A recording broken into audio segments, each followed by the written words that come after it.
Paz do Senhor, meus irmãos, estamos mais uma vez na série Desmascarando os Falsos Profetas. Se você ainda não assistiu o primeiro vídeo, esse aqui é o primeiro vídeo da série.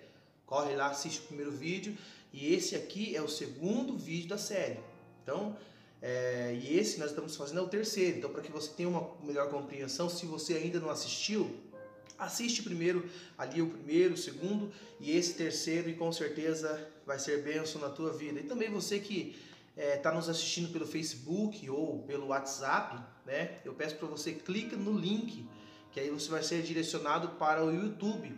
E ali você vai poder curtir, você vai poder deixar o seu comentário, interagir justamente conosco, né? Deixando a sua pergunta, uma ideia, para que juntos nós possamos aprender mais e mais da poderosa palavra de Deus, né?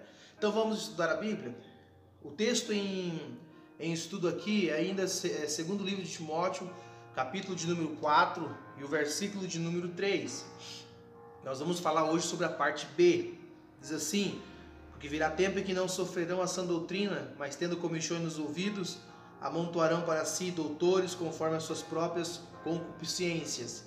Né? E esse é o texto, esse é o tema desta série, né? Desmascarando os falsos profetas, e nós temos um subtema, que é as 5 fases dos doutores.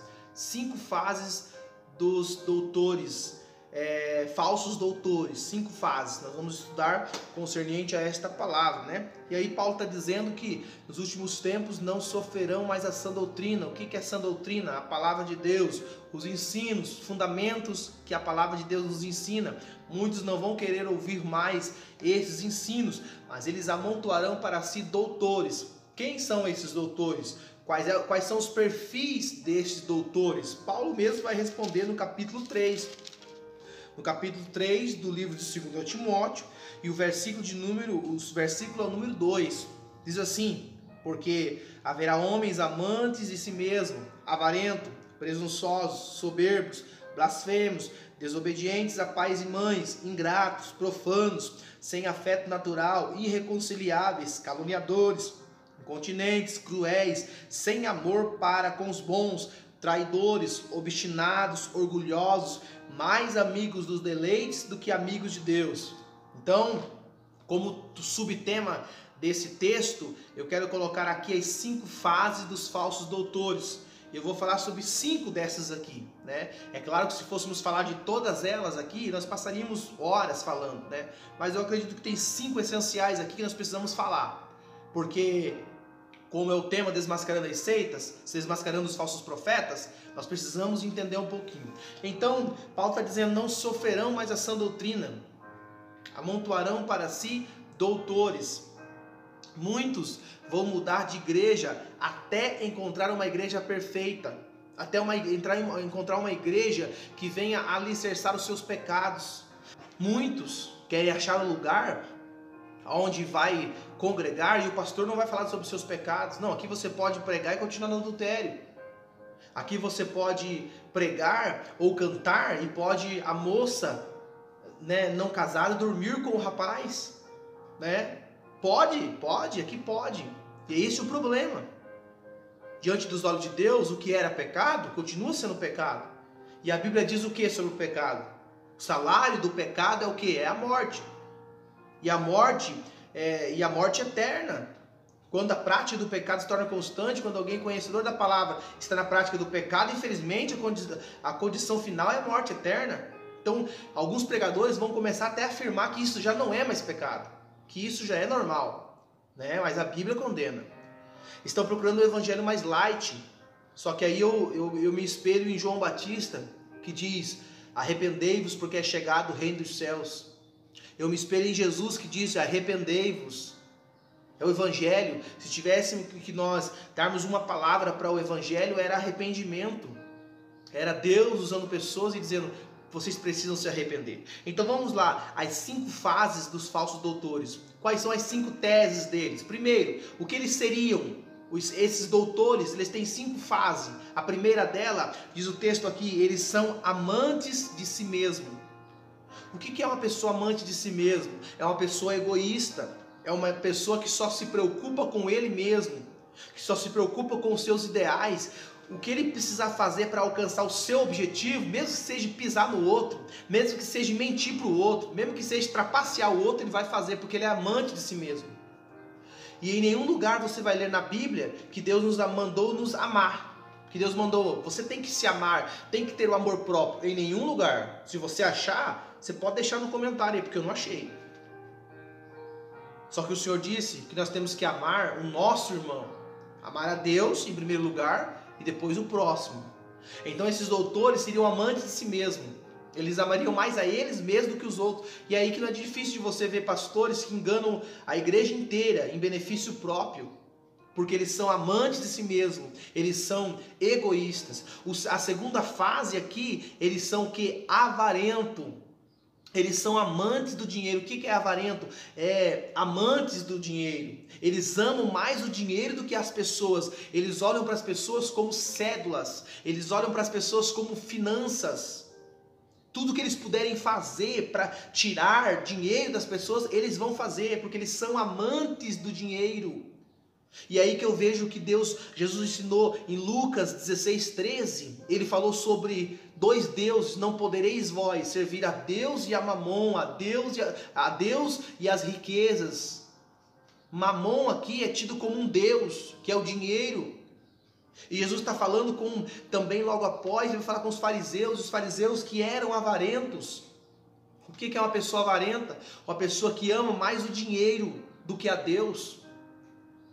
Infelizmente existem pastores que amam mais o dinheiro. Se você ver as suas programações, irmãos, tem ali 24 horas passando número de conta corrente, conta conjunta, conta não sei o que, conta mais não sei o que. Se você pega 40 minutos de uma mensagem, você vai ver falar ali meia hora de dinheiro, é oferta, é voto, é isso, aquilo outro, sendo que a Bíblia, ela só nos ensina e nos ordena fazê-lo, o dízimo e a oferta.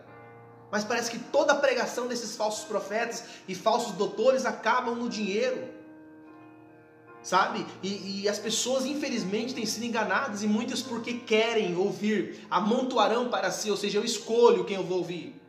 Por quê? Porque eu já não leio a Bíblia, então eu vou pro evangelho mais fácil, eu vou para as pessoas que falam o que eu quero ouvir. Só que aí eles não te garantem salvação, porque eles são falsos. Eles não têm como dizer para você que se você permanecer ouvindo o que eles estão falando, você vai alcançar salvação. Porque eles não podem, porque eles não são salvos. Como é que vai dar salvação para os outros? E é por isso que esses homens serão amantes, avarentos, quer dizer que eles amam mais o dinheiro do que o próprio Deus. Em Lucas 18, você já leu ali a passagem do jovem rico, que chegou diante do Senhor e disse: bom mestre, o que farei para herdar a vida eterna? E o Senhor disse: bom? Não há bom senão Deus.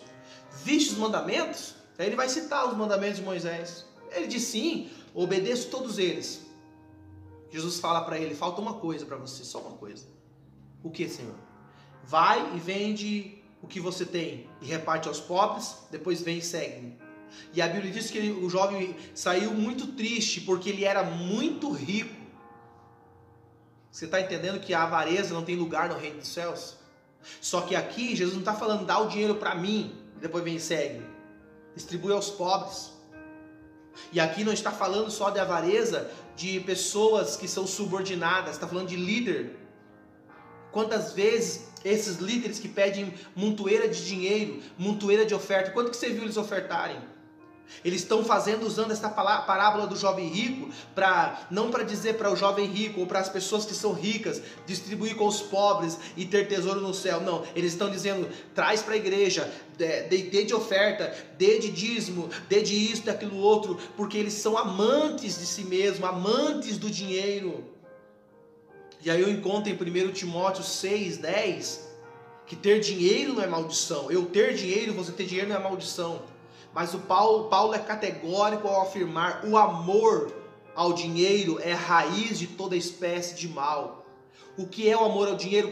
Quando o dinheiro é meu senhor. Quando eu sirvo mais o dinheiro do que a Deus. Quando eu decido deixar o dinheiro me dominar, aí se torna ele maldição na minha vida. E isso aqui vale para todas as pessoas, tanto um líder como um liderado.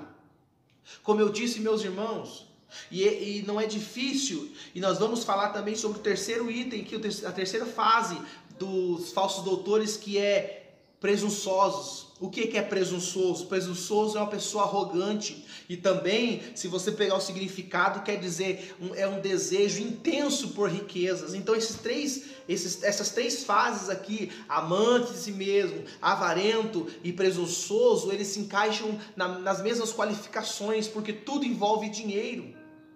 Eu ouvi um falso doutor por aí, um falso profeta, pedindo aí, não, eu quero alcançar 300 mil contribuintes, 300 mil pessoas que vão ofertar a oferta do ouro, a oferta do bronze e a oferta da prata. É uma ofertinha básica de 300 reais do ouro, 200 reais o bronze, 100 reais a prata. E eles conseguem isso. Sabe por quê, meus irmãos? Usando a Bíblia, o texto fora de contexto para dizer está na Bíblia. E aí eu pergunto para você, qual é o objetivo dessas ofertas? Comprar boi? Comprar fazenda? Qual é o objetivo dessa oferta?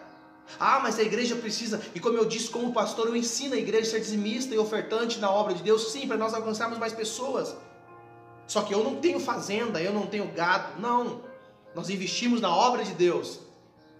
Quando você vê esses falsos doutores tirando do que é dele, por que não vende uma fazenda e pega o dinheiro? Vivemos tempo de crise, tempo de pandemia. Por que não pega o dinheiro e ajuda os mais necessitados? Você nunca vê campanha dessa forma. Mas essas campanhas de arrecadação aqui é um absurdo, irmão. É um absurdo o que esses falsos profetas estão fazendo. Ah, mas é Deus, não é Deus que opera? Pode ser Deus que opera por misericórdia, porque Deus honra o nome do Senhor. Agora, o que está sendo feito é brincadeira. É brincadeira. Estão banalizando o evangelho, mas eu tenho uma palavra de Deus para lhe dizer. Deus é juiz e justo. Deus vai começar a cobrar essas pessoas. Deus vai começar a ferir essas pessoas para mostrar que com ele não se brinca, com o evangelho não se brinca. E essa é a terceira fase. A quarta fase são soberbos, orgulhosos. Orgulhosos. E aqui a palavra orgulho se identifica a Lúcifer, a Satanás, que quando quando ele olhou para si mesmo, para o seu rosto, olhou a sua formosura, porque a Bíblia diz que ele era um anjo formoso, ele olhou para si mesmo e o orgulho tomou conta do coração dele, e achou-se iniquidade nele, o orgulho. Foi aí que Deus jogou ele dos céus à terra. Então a quarta fase é orgulho. A quinta e última fase, eles são profanos. O que é profano? Homens sem piedade e sem reverência.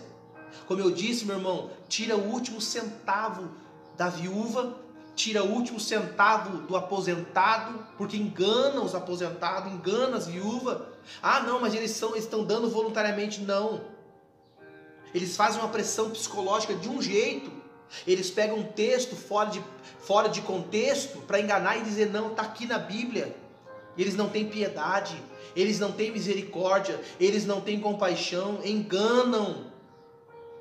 E olha o que Paulo disse aqui, meus irmãos, são homens que são mais amigos do mundo do que amigos de Deus, porque para eu ser amigo de Deus eu tenho que obedecer a sua palavra. Então são estas 5 fases destes homens doutores, falsos doutores.